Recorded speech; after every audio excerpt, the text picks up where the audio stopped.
So we're doing Parshas Korach. Yeah. Parshas is quite an interesting one. It's Korach is a very interesting character. He is really one of the first ones who shows us the significance and the destruction of what machlokas, what fighting arguments can do. He's not the first one. We have a real argument back in the days of the sons of Adam and Eve, right? Of Cain and Abel. They have quite an argument too. But Korach really seems to have a disagreement. He's trying to stage a coup to throw over the government or the leadership of Moshe and Aaron and take over. And so it begins by saying, Vayikach Korach ben Yitzhar ben Kahas ben Levi. So it says that Korach, the son of Yitzhar, the son of Kahas, the son of Levi, took. It says he took. Vayikach, he took. Right? V'dasan and Avram, and with him was these two people, these two prophets named Dasan and Avram, B'nei Eliyav, Va'on ben Peles, right? And you have another guy named On ben Peles who is from the tribe of Reuven. So that's who it is. Now, what does he mean that he took? Right? That's how the parsha begins. He took something. So Rashi says, he explains, this is Vayikach Korach. Korach took Lakach es asma l'serachad lios nechalak mitoch ha'eda lior ala kahuna. So it says that what does it mean that he took? It means he took himself and he separated himself from the rest of the people. In other words, you have, what are the Jews doing? The Jews are listening to Moshe and Aaron. Moshe is the king, so to speak. Aaron is the high priest, Kohen Gadol. Right? They're two brothers. So he says, wait a minute, this is nepotism. All right, I understand that Moshe should be the king.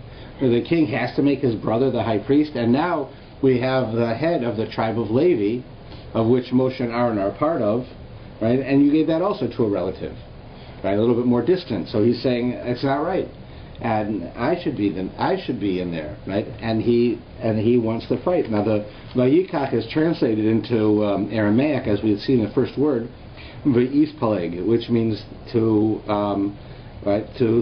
cut off, to separate oneself, to have a disagreement, and that's exactly what he does. And Rashi says it, right? V'zeu shetargum onklos ispaleg, and this is why Onklos translates the word as ispaleg, which means that he creates a disagreement. It doesn't mean he takes himself. Right? Vayikach, what did he take? He took himself. It means that he made an argument. That's what he did. So he made an argument. And he had this group of people with him. Now, as you know, the story goes on that he goes and he accuses Moshe of this nepotism and of making it that his family is in charge. But then later it says, right, if we read in the English, it says that they gathered together against Moshe and against Aaron, and he said to them, it's too much for you. For the entire assembly, all of them are holy, and Hashem is among them. Why do you exalt yourselves, O the congregation of Hashem? So here they're saying is like, you're taking everything for your family. All the Jews are holy people. All the Jews could be leaders. All of the Jews could be in charge. Why do you have to take everything? Right? And then it says, so Moshe heard, and he fell on his face. Falling on his face is a sign of total shock. Right? That's what it means. A person does that, they're just totally shocked. Now, it's not so shocking that a person should disagree with the leader and say that the leader is taking everything for himself. If you have a rabbi of a shul, and the rabbi can hire some people, so he hires his daughter-in-law as the secretary, he hires his son as the assistant, right? He makes his other son the gabbai, so that everything, he has a center of power, that he knows they won't betray him. So he wants to do that, right? It's okay. It's maybe not the best for the shul, or the best for the shul to get the best person, but it's not so terrible. Right, so here where he accuses Moshe of doing this, it says Moshe falls on his face. So the Gemara is a little surprised by this. Why he should fall on his face for such a thing? It's sort of expected. So it says that the reason is because that's not Moshe was accused of other things as well. So here it says that Moshe is accused of nepotism, but the Gemara says that Moshe was accused of having relations with other women. Like they accused him of adultery. He'd say, of all people in the world, the accused of adultery, it was Moshe, the accused of adultery. And that's why he fell on his face, because that was already amazingly shocking. Because if you look at the story and how it works, it seems that within the story there's some problems with it. Because it says, if you want to, if the goal of Korach is to cause Moshe to lose his power base. Because what's happening is like this. It says that Korach was upset because Moshe finally went and he gave the leadership of the tribe of Levi to one of his relatives. And Korach felt that he should have a leadership role, right?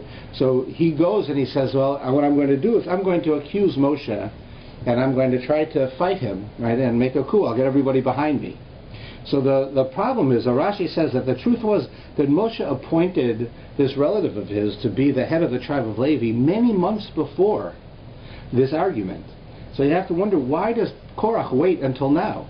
Because if you're a kind of person who's a hothead, and you say, Moshe is the king, okay, and he makes his brother the high priest, right, that's bad enough. And now he goes and he makes his cousin the head of the tribe of Levi.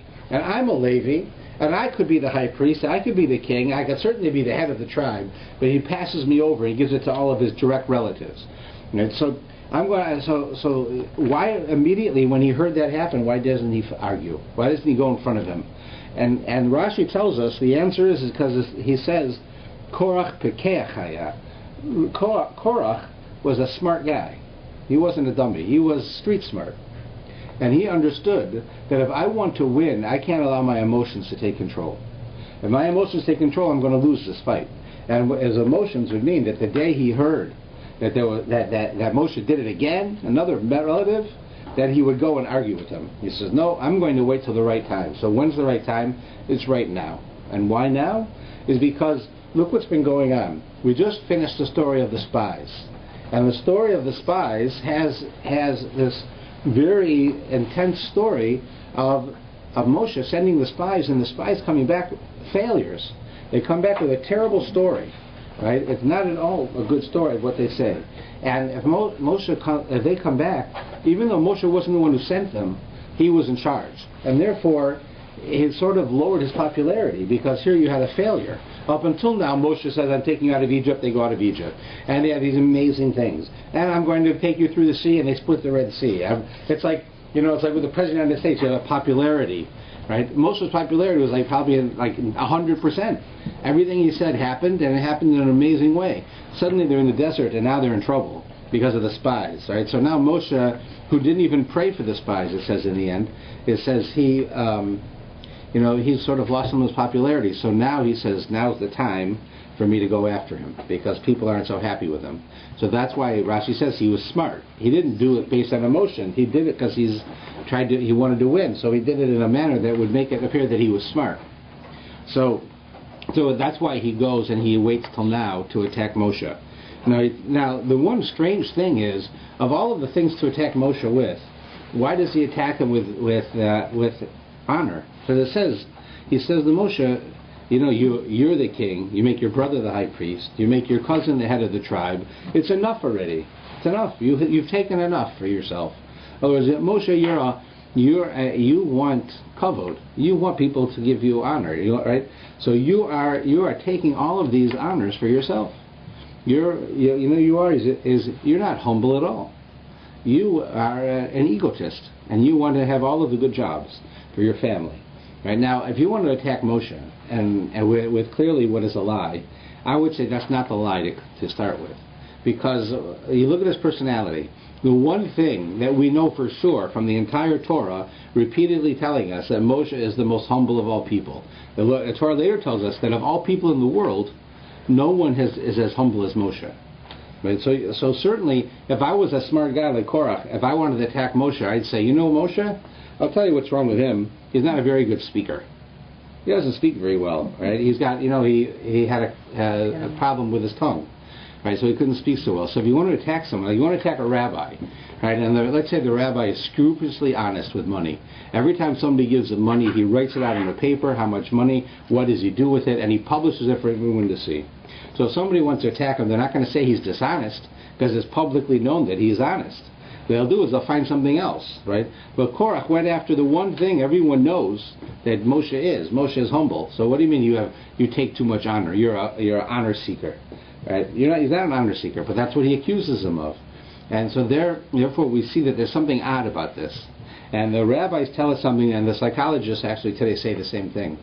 That when a person attacks another person, they usually attack them with the flaw they have themselves.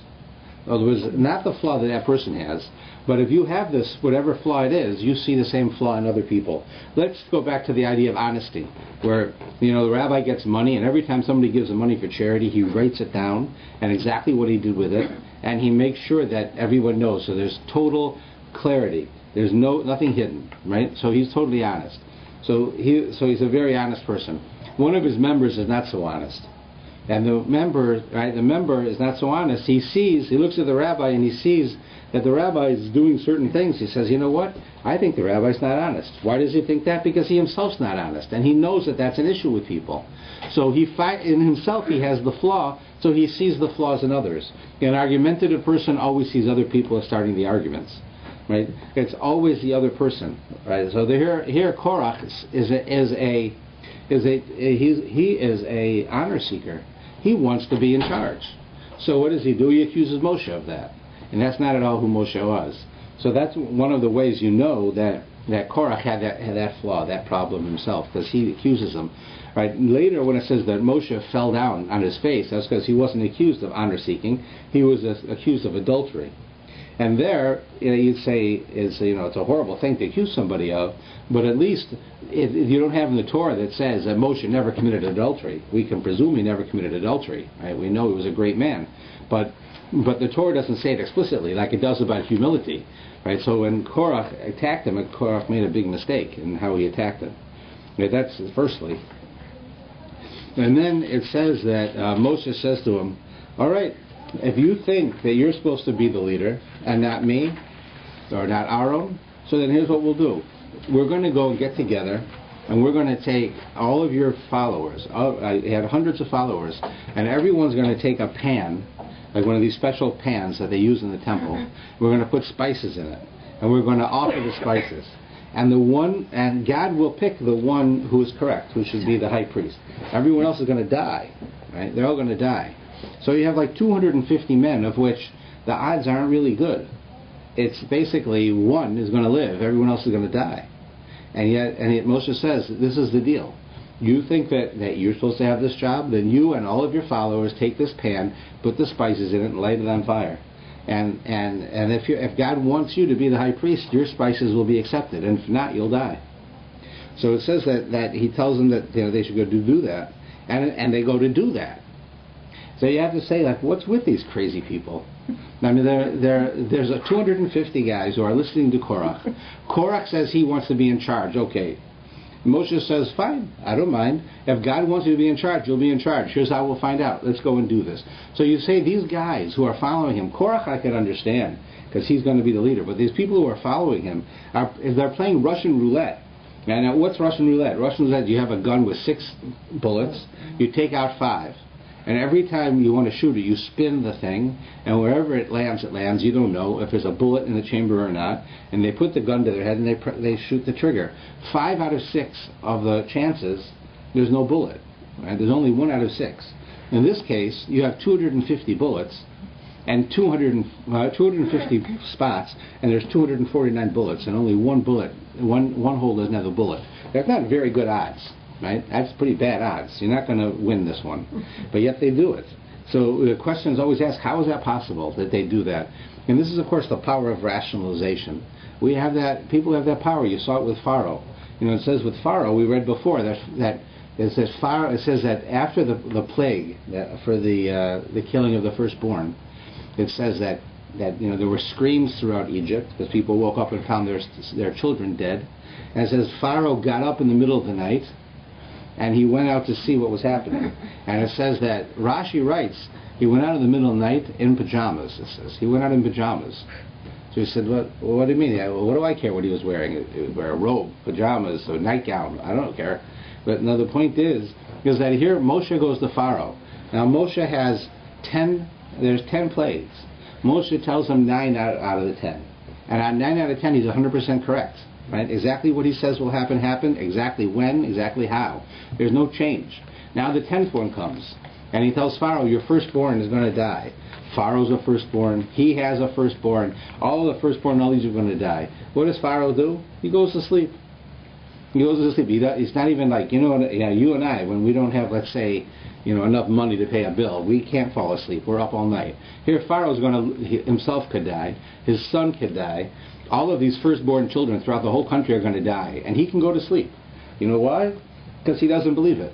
He doesn't believe that this is from God. He thinks that this is just Moshe.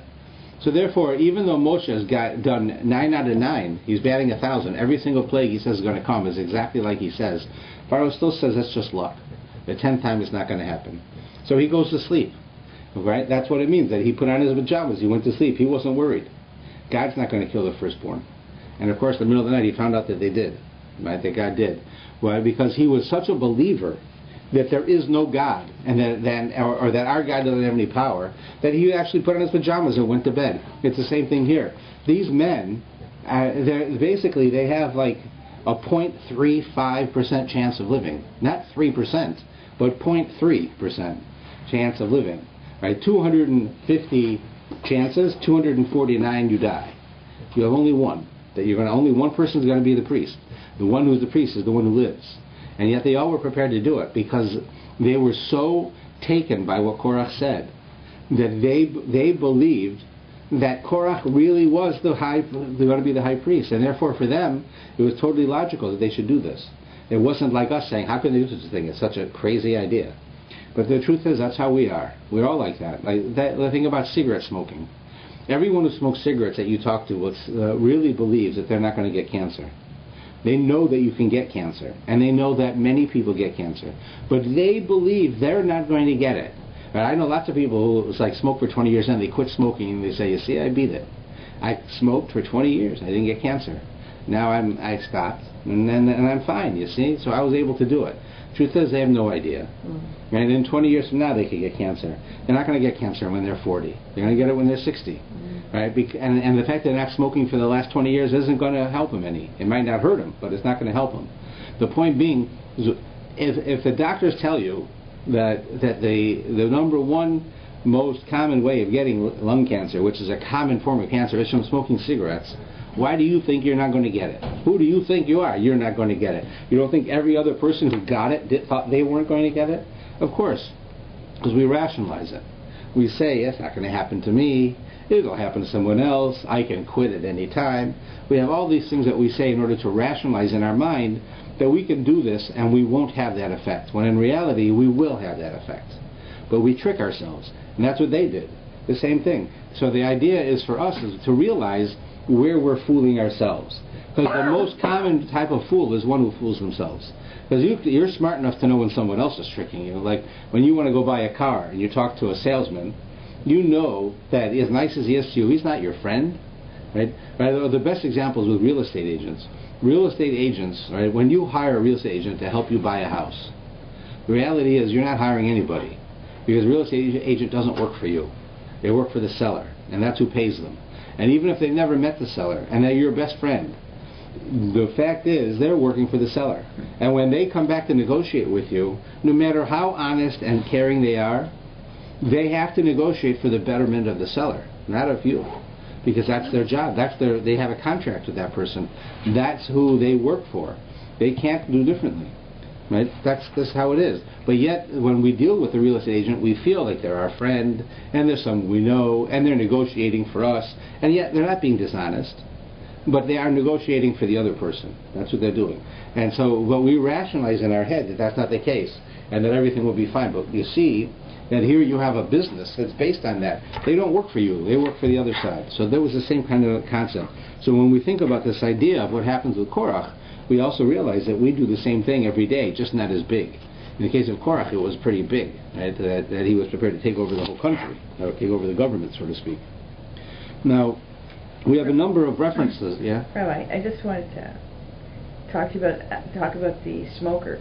But do you think if people got, they said you would get sick at 30, not at 60, you think they would still smoke and say, oh, I'm not going to get it? Yeah, people will, really? Unless, because there's always a chance that you're not going to get it. There are people who smoke who don't get sick, right? True. So I'm one of them. That's what they say. Mm. Right, the same with the guy who speeds in a rainy night. True. Same thing. Yeah. That lots of cars get into accidents by not being able to slow down fast enough on a wet road. So why do you speed on a wet road? Nothing's going to happen, that's why. But something happens, right? Yeah. That's how we are. So, when it comes to Korach, so let's see another point. Okay, so when, as I mentioned to you, when Korach came in the first chance, he came with people, right? He had massed an army, a small army of people who are on his side, who are going to help him. And one of them was this character by the name of On ben Peles. You see him here in the beginning. And interestingly enough, On ben Peles, we don't know who he is really. It's just, that's a guy, it's his name. It says that he was one of the top level followers of Korach. Now later on we know what happens to Korach. In the end, God opens up the earth, and him and his followers all get swallowed up by the earth, and they all die that way. And it was a form of showing that Moshe and Aaron are the right ones, and you can't simply argue and become the one in charge. The one in charge of the Jewish people is picked by God, and that was God's point to Korach. And so Korach was killed together with all of his followers. However, there's one of them that's missing, because it says On ben Peles, he's a big shot. He's right in the beginning of the parsha as like the general for Korach. But when Korach gets killed later on in the parsha, and we'll perhaps see it in a little while, you see that it tells you who gets killed, and his name isn't in there, that he wasn't killed. Yet he was like a lieutenant. Right? He was a big shot for Korach.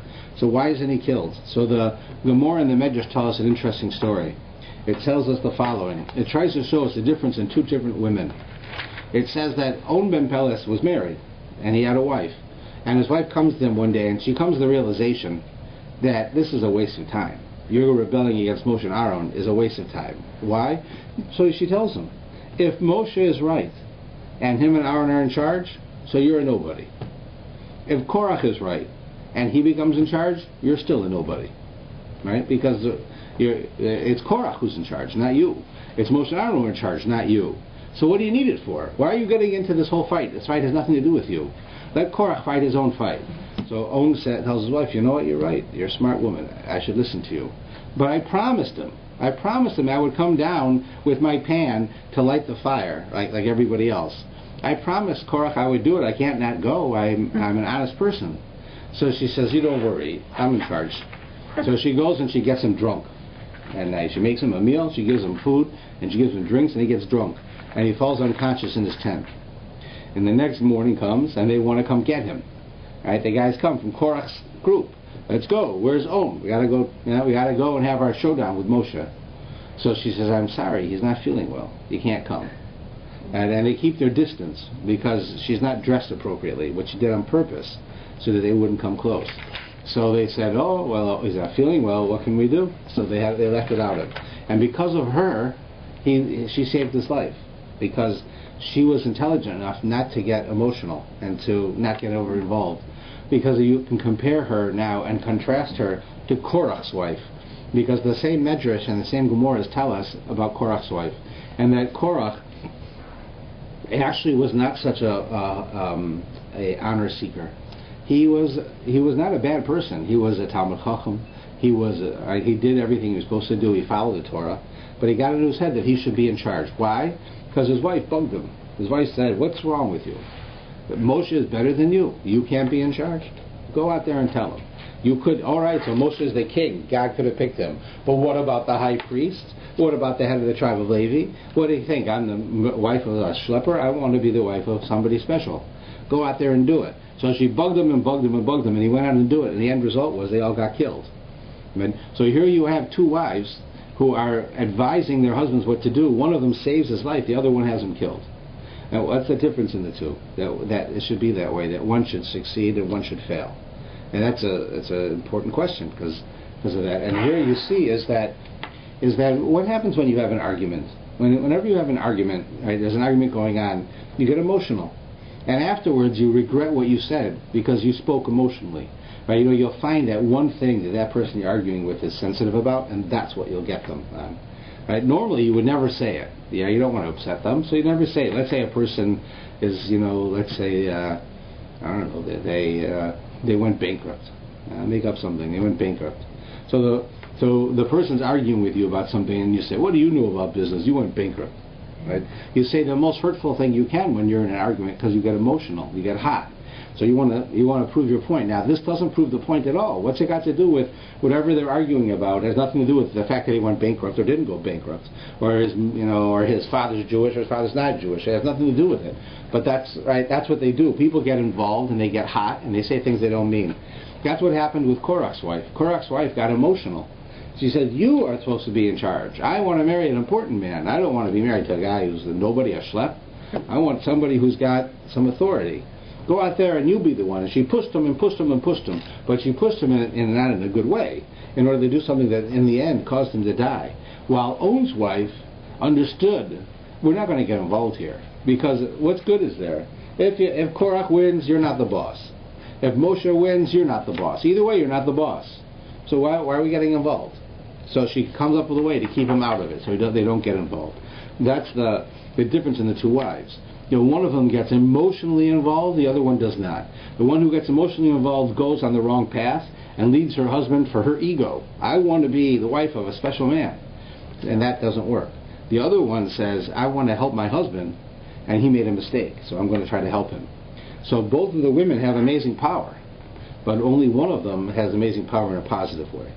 And therefore we see how, as parents, grandparents, as spouses, how much power we actually have in our hand in what we say and what we do when it comes to our family, to our spouses, to our children, our grandchildren. And we have to be very careful with what we say, because it makes a world of difference. You see the difference between On's wife, who saved his life, and Korach's wife, who caused the worst argument in the history of the world, according to the Torah. It was a terrible thing that she did, but it was her pushing him. Not that Korach wasn't responsible, he was, right? You can't blame someone else. But the bottom line was, it was she who pushed him, right? She was pushing him to do this, and therefore you see that one has to be very careful in these areas.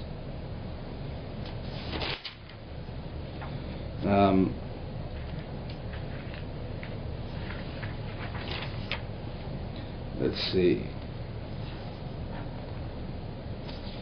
So now we have on 8:26 and 8:27, it talks about how the earth is going to swallow them up. Right? In other words, that finally Moshe, the determination is going to come down from God, who's in charge, and what happens is that Korach and his followers, they get swallowed up. Not just them, but anybody who lived around them also. And this is an odd thing. You say, why would it be? It's one thing that Korach, who's a bad guy, who's making this trouble, he should be killed. Okay, I can understand that. You want to believe in capital punishment? This is an example of where you'd use it. Even his followers, his lieutenants, his captains, okay, they're followers of his. They wanted to rebel against God, rebel against Moshe and Aaron. So therefore, I can understand them punished. But then it says that their neighbors were punished, just because they lived near them. So the earth opened up a hole, right? And whatever was near that hole fell into the hole. So if you had a house near Korach's house, your house went into the hole with you in it. You didn't come out. So why? Why would God punish someone who has nothing to do with it? He just lived near him. Right? The point is that it's teaching us an important lesson of the effect of the environment on us. Firstly is there's no such thing as an innocent person who lives in an environment where everything is corrupted. But as you know, if you go to an area of town, or certainly if you go to a town that's like this, but a part of town you have in almost every city, where a lot of people are corrupted. They're in gangs, there's a lot of theft, a lot of things going on. Whatever neighborhood that is, it's not a neighborhood that you and I want to hang around in, right? You don't go walking down the street 10 o'clock at night in a neighborhood like that, because somebody will come out and hurt you. The idea being is that the neighborhood itself sets an environment for the people who live there. So if you have a group of people there who are thieves and who are killers and who are terrible people, and other people come and they're not necessarily that, the area itself will make them that way. It'll make it. Why? Well, it's very simple. If everybody steals, then it's hard to say that stealing is bad. Right? If everybody you know steals, then and I say people you respect, your mother and your father, they steal. They go into a store and they shoplift. Right? Your own mother shoplifts. So when you know that you did that, you can't say my mother's a criminal. It must be that it's okay. That's why she's doing it. Otherwise, she wouldn't do it. Right? So you rationalize, just like in our first example, what she did because she's your mother and you love her. Right? That idea is that you rationalize what she's done wrong because you love her, and you don't want that that something should happen to her, but the reverse is that it becomes not such a big deal for you either. So what happens is if you find out that your mother was like price switching, goes into the stores and switches the labels and things so that she could pay less for something, which is very common enough that Walmart has a big sign that you're not allowed to do it, as if somebody really thought you were allowed to. I don't know. But they actually have a sign up about it. Right? So let's say your mother does that. What will happen is that you will say, I love my mother, she's a good person. It must be that this is not such a bad thing. It's not such a big deal. If I want to do it, I can do it too. Right? That means the environment that you're raised in has an effect on you. Right? You live in a city where there's no observant people, it's very hard to be observant. If you live in a place where everybody believes in any one particular thing, it's hard to be different. You don't want to stand out. People want to be like the other people who are around. And therefore, when you want to be in an environment, you want to make sure that your environment is a good one. Like the people with Korach were not in a good environment. So when Korach was killed, they were also killed. As if God didn't care. Now God does care, of course. He doesn't kill people just because they have a house in the wrong neighborhood. Right? That would be a perfect example of location, and real estate. But that's not the idea. It's not why he does it. But there is an effect on the people from living there because they have Korach there, and whatever Korach says, they listen to him and they become involved, and then they start to think that he's okay. So the fact that they were killed is not. You have to see the subtlety. You know how you have in court, you have innocent and you have guilty, right? A person goes to court, they're either innocent or they're guilty. But the truth is that's not what happens. If you're guilty, that means they proved you're guilty. If you're not guilty, that's not the same thing as innocent. They don't say innocent in court. They say you're either guilty or not guilty. Not what I said before. Right? If a person's guilty, that means they proved you're guilty, that's it, it's over. But if they can't prove you're guilty, that's called not guilty. That's not the same thing as being innocent. It could be that a person kills somebody else and they can't prove it. So he's not. All they can say is he's not guilty. They're not going to say he's innocent because maybe he did it, but we can't prove it. So our court can't prove it. That's not guilty. Right? The idea being is that a person, right, who lives in a neighborhood where people are corrupt is not necessarily themselves guilty of doing those things because they didn't do it. Whatever it was, if everybody steals, you don't steal because you're in an environment where everyone steals. You're not going to do it. So that doesn't mean that you're a bad person. It means you're a good person. You're holding up against it. But the reality is that it becomes less forbidden to you. It becomes normal. Everyone does it. When you speed on the road, you say, how can you speed? The law says you can't speed. The law says you can't steal from a store. You can't speed. Same thing. How come you can speed? Because everybody does. That's why. Now everybody doesn't shoplift, but everyone speeds. And certain things that everybody does, we presume is okay, even though the law says differently. So here now you're living near Korach, and everything you hear from this neighborhood is Korach and all of his guys saying, I should be in charge. Moshe and Aaron are nepotists, and they're giving power to their family only, and it's wrong. And I had a prophecy that I should be the leader of the Jewish people. And all of these things coming from Korach, so it's going to affect you. You may not be Korach, but you will start to feel that what he's saying might be correct. And that's the reason why they were killed, because they were in that environment, which is an important idea for us. You don't want to overdo it. But for instance, when you're raising children, you want to make sure that the children have good friends, have friends who will help them be good children rather than help them otherwise. Because the effect of children on other children is enormous. Right? If your friend, let's say you have a son and he's 10 years old and he has 10 friends and 9 of them are thieves, your son will become a thief. That maybe he will. Because he will get used to it and it won't be a bad thing anymore and he'll try it. Then he'll get away with it and then he'll think it's okay. When it's not okay, but because of the environment he's in, he thinks it's okay. We have that, you have it in many areas. Clothing, for instance, is the same thing. You live in a hot place, people think it's normal to dress lighter. In a cold place, you dress heavier. Like people say to me, because I wear suits almost all the time, how can you wear a suit? It's Sunday, you're going out somewhere with your wife. And I say, what do you mean? I just don't dress that way. Right? So the fact is that in our society today, people spend an enormous amount of time trying to dress as if they don't spend any time getting dressed. Right? Like a guy will spend 45 minutes making sure his hair stands up all over so that he looks like he just got out of bed. Right? But when I get out of bed, that's what I look like. If I didn't take a shower and brush my hair, I'd be in style. But these guys spend hours doing that. It used to be when you saw a person and you saw they were dressed, you could tell what socioeconomic level they were. You know, a guy walks around in a $2,000 suit, and he wears a $200 tie, and you see a certain air about him. You can presume that person is either quite wealthy or has a certain amount of breeding and education, that they dress and act this way.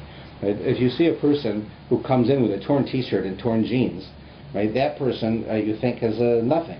You try it. I used to see it all myself. I don't dress much just that way anymore, but when I was a bit younger, if I would go into a store, let's say I'd go into a nice store like Harry Rosen's or Holt Renfrew, go into one of these stores and I'd be dressed back then in like jeans and a T-shirt, they would ignore me. If I'd come in a suit, they would suddenly be all over me because they see that and it adds something to them subconsciously.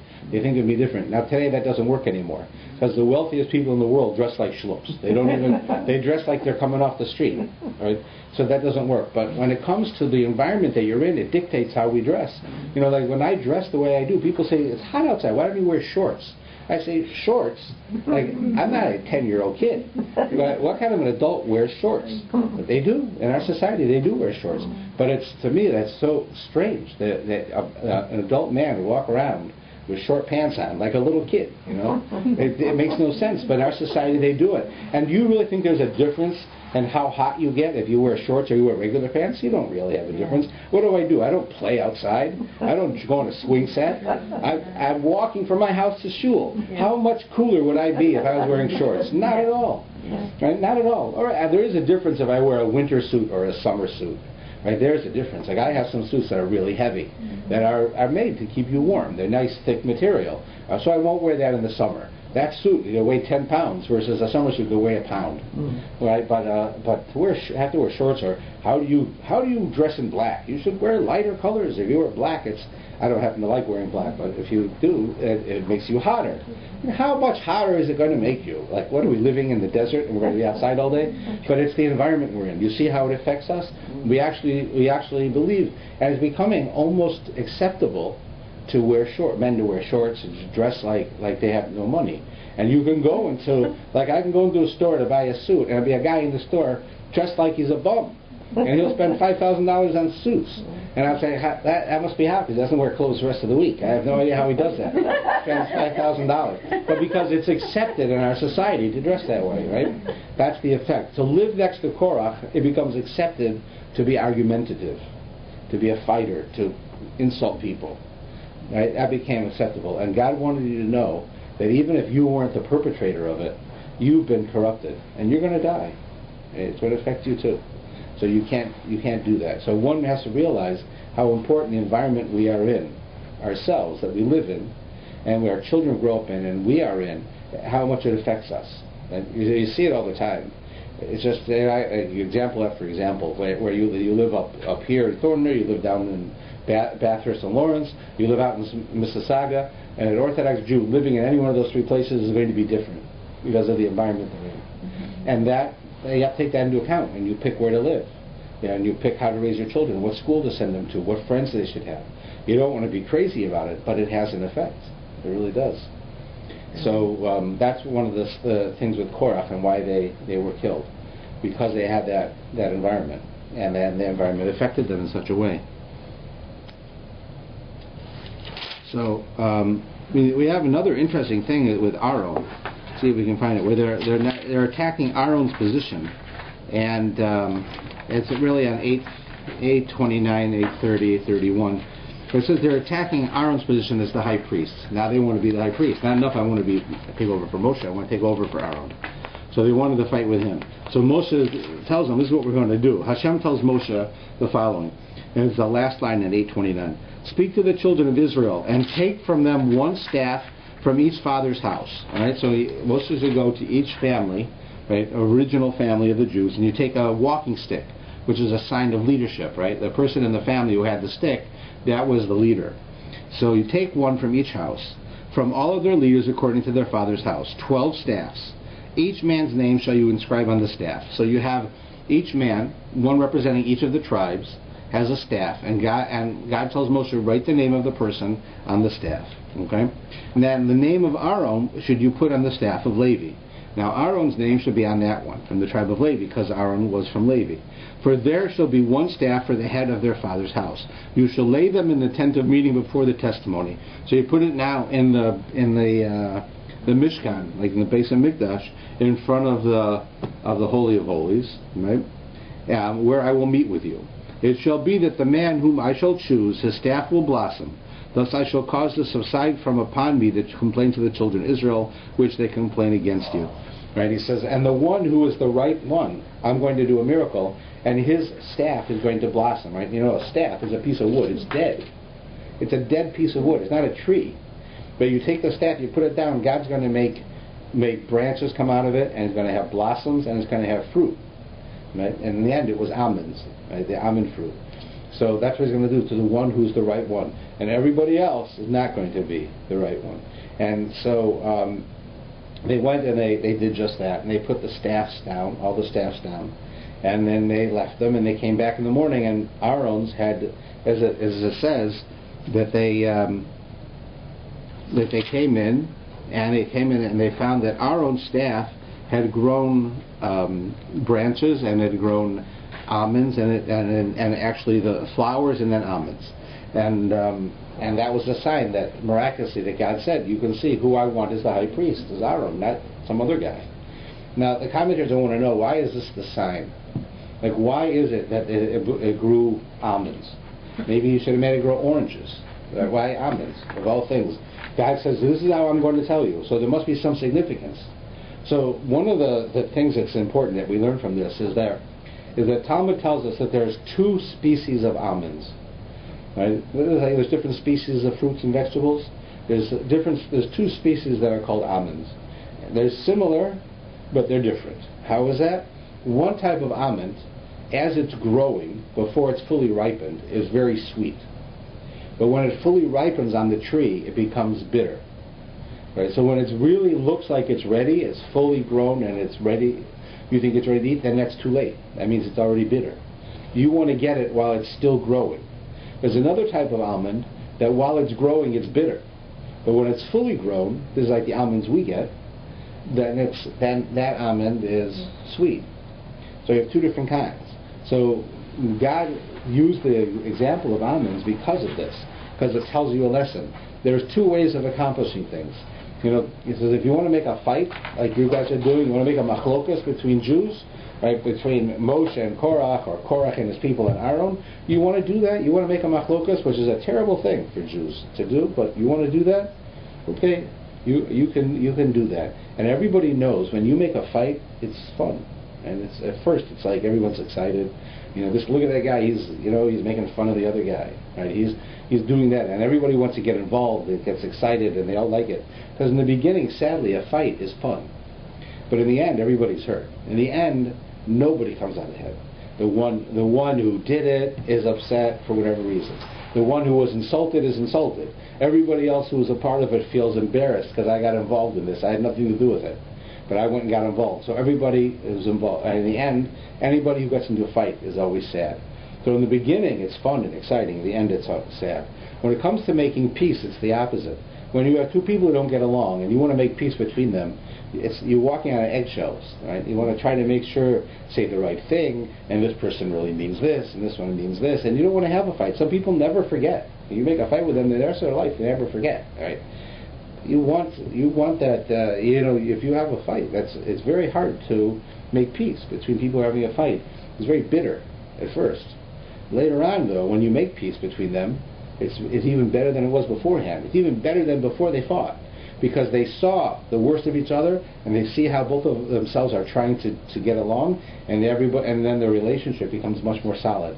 So that's just like the two types of almonds, and that's exactly the point that God's trying to teach us.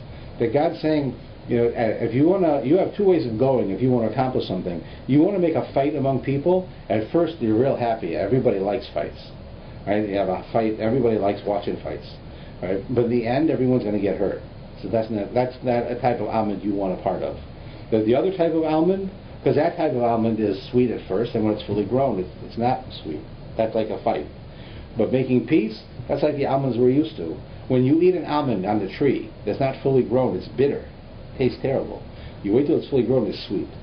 trying to make peace among people is hard, like bitter, because it's not easy to get people to get along with each other. But when you finally do it, then it's real sweet, because then it's like the way it's even sweeter than it would have been if they didn't do it. So you put those together. That's the message God's telling us, that fighting in and of itself is destructive. It's not that fighting leads to destruction. Fighting itself is destructive. Verbal fighting, disagreements, not talking to each other, getting upset, those are very bad things for us. Right? But that's fighting is very bad. Making peace is very hard, but it's very good. And so God's telling us, you want to be like the almonds, that will fight with each other to get along. But work at making peace, and then when you make peace, you'll be very close. That's really the idea of why he used the almonds. That's the point that he's trying to get across. We'll do one more. There's a Mishnah in Pirkei Avos, right, Ethics of Our Fathers, that we read this time of year. And in that Mishnah, it says that there's two types of arguments in the world. There's arguments like between Hillel and Shammai. So Hillel and Shammai were two great rabbis in the days of the Mishnah. And they had very different opinions. And very different. Almost every time you see them, they're fighting in that they don't agree. Hillel will say this, Shammai will say this. So we almost always follow the opinion of Hillel. That's what we decided. But they have two different opinions. All right, and it says that you should be like Hillel and Shammai, who have disagreements, but their disagreements are for the sake of heaven. In other words, they disagree with each other as to what the Torah wants from us, but they're both trying to tell you what the Torah wants from us. They're trying to tell you something good. They're not saying, I want to be the boss. They're not saying, I want to charge you money. I want to be successful. They're saying, this is the Word of God. The other one says, no, this is the Word of God. But they would disagree, but they would, whenever Hillel would speak, he would always first say Shammai's opinion. He wanted people to understand. Right? When Hillel and Shammai students would marry each other, it wasn't that they didn't get along. It was that they had differences of opinion for the sake of Torah. Right? He said, that's the kind of argument you should have. Well, you know what kind of argument you shouldn't have? It's the argument of Korach and his group. Korach and his group. So usually that means Korach and his followers against Moshe. Right? And that's not a good argument, because that was an argument that they wanted because they didn't care about God, they cared about themselves. And that kind of argument is never good. But that's true. But if you look closer at the words, there's a better message there. But it says, what is an example of an argument that is l'shem shamayim, an argument that's for the sake of God? That's an argument of Hillel and Shammai. Because Hillel and Shammai both disagreed on how best to serve God. But they were respectful of each other, and they took care of each other, and they said each other's opinions, but that one was right and one was wrong. That's how it was. But they didn't fight about it. It was because they wanted to do what is the will of God. We want to know that. But that's a good form of an argument. And want to know a bad argument? That's Korach and his people. But it doesn't make sense that way, because it says, is the argument as good as Hillel and Shammai? What's one that's bad is Korach and his people. So if Hillel and Shammai are arguing, right, so it's telling you both sides. So then it says Korach and his people. That means Korach and his people are on one side. The other side is Moshe. It should say, you want a good example? That would be Hillel and Shammai. You want a bad example? That would be Korach and Moshe. Right? But it doesn't. It says Korach and his followers. That's because Korach's followers fought with him too. Because if you have a person who's argumentative, who fights and who disregards people, who doesn't consider people to have a worth, and treats people badly, they can't even get along with other people who are just like them. So they themselves fight among themselves. So there wasn't like it was a fight between Korach and Moshe. You didn't even need Moshe. Korach and his own followers are fighting all the time. They couldn't get along with each other. And that's how you know that they're not doing it for the right reason. So if one has an argument for the sake of a good reason, then that's allowed. If you have an argument for the sake of a bad thing, that's not allowed. Because the sake of the good thing, that'll last. And that means that you're respectful and you're doing it for the right reason. But the argument, you can have fights. Fighting is not always bad. But the case of Korach, it was bad. So that's how we have to distinguish it. The Mishnah tells us when you have a disagreement, it should be for the sake of heaven, for good things. Is this kosher? Is this right? Is this wrong? Not for the sake of yourself. When you have it for yourself, it's like a fire that eats you from the inside. But if you have arguments for good reasons, it ends up bringing you closer together. And Korach and his people had arguments for bad reasons, and therefore Korach and his people fought with each other also. And that's why I use that expression. The bottom line is, what we learn from this parsha, in a very colorful way, is how destructive fighting is in general, and certainly how destructive it is for the Jewish people. That even when we have good reason to fight, when one of our kids or our spouse or our neighbors have something rude to us, if we don't fight and we don't fight back, that's the right answer. It's one thing if somebody insults your beliefs, right? You have to stand up for your beliefs, right? You're not supposed to be a pushover. On the other hand, every time somebody says something that's inappropriate, or you think it's inappropriate, it doesn't mean you have to go to war. You can sometimes just overlook it, because you know as well as I do that sometimes we're the one who's saying the wrong thing. And when we do, it's either because we want to be funny and it didn't come out right, or because we're in a bad mood and it has nothing to do with that person. We just had a fight with our spouse, and now my neighbor's outside cutting the grass, and I see all of them, "What are you cutting the grass? It's so early in the morning, you're waking everybody up." Right? So but it's nothing to do with him. I'm mad because my wife yelled at me, and I got to take out the garbage or something. Right? So that's why I'm upset, but I'm taking it out on him.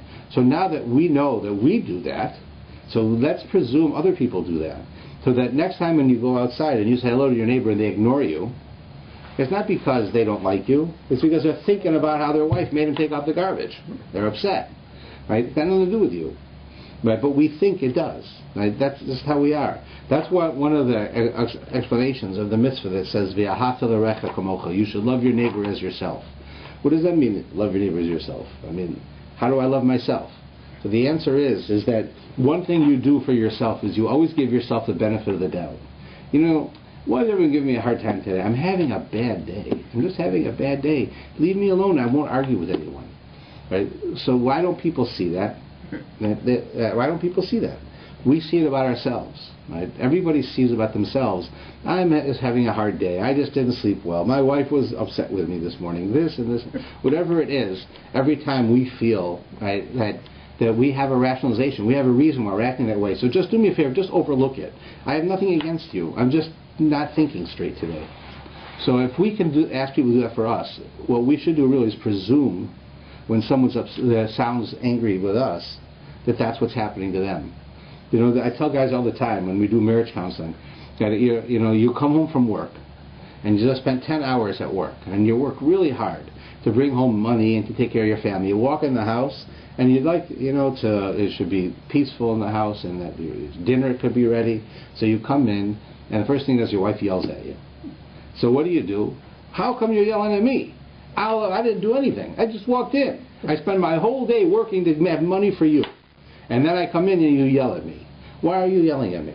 And the guy says, she must hate me. How could she be such a thing? What kind of woman is this? All I did was walk in and she's yelling at me already. Now I say to him, let's put this in proper perspective. Here's this woman. She's married to you. She has your children. She spends her whole day cleaning the toilets and the ironing and the washing and makes dinner for you. So do you think she doesn't like you? Do you think that's why she does it? She hates you? Right? And that's why she does it? So of course not. She loves you. So chances are she's yelling at you as soon as you walk in. It's got nothing to do with you.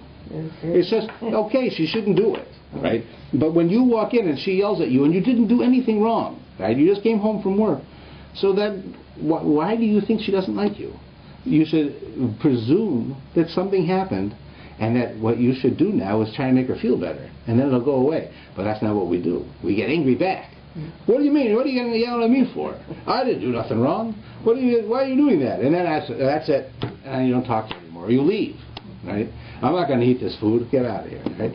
But because we presume that. So if you realize that your spouse, whatever it is your lifestyle is, you work, you don't work, whatever it is, your spouse gave up a lot to be your spouse. And you also give up a lot to be their spouse. But they did. They give up. So it can't be that in the morning that they loved you, and then you come home 8 hours later, they don't love you. It doesn't happen that way. This woman, she gave you your children. She takes care of you, and she doesn't like you. So there's a presumption. So just like you would give yourself the benefit of the doubt, you have to give it to others. That's really the basis of the idea of why we have to really work and strive at not having these fights. Because when we have these fights, then, you know, I spoke about this last week in Shul, and in my letter that I write, that it gives the way that Hashem responds to us is that He causes the world to do the same thing to us. That's why, you know, this past week with what happened with these boats, right? It was totally absurd. It was crazy. The whole world would come out this way. Any thinking person who did not think that the Holocaust very well could happen again right now, right, would have to have been asleep. Because this is the type of stuff that the Jews in the early 30s were seeing, where everything is fine and everybody's my friend, and I have a business partner who's not Jewish, and I live in a house with people, they live down the street, they're not Jewish, and they're there to help me, and I'm here to help them, and they don't care that I'm Jewish, and I don't care that they're not Jewish. We all care about each other, and we're good friends, and so forth. And that's how they're living for hundreds of years. And then suddenly, boom, they come home and they hate you.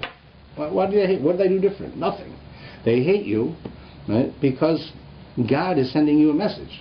And the message is that you're not getting along with your own people. Now the world is going to give you a problem.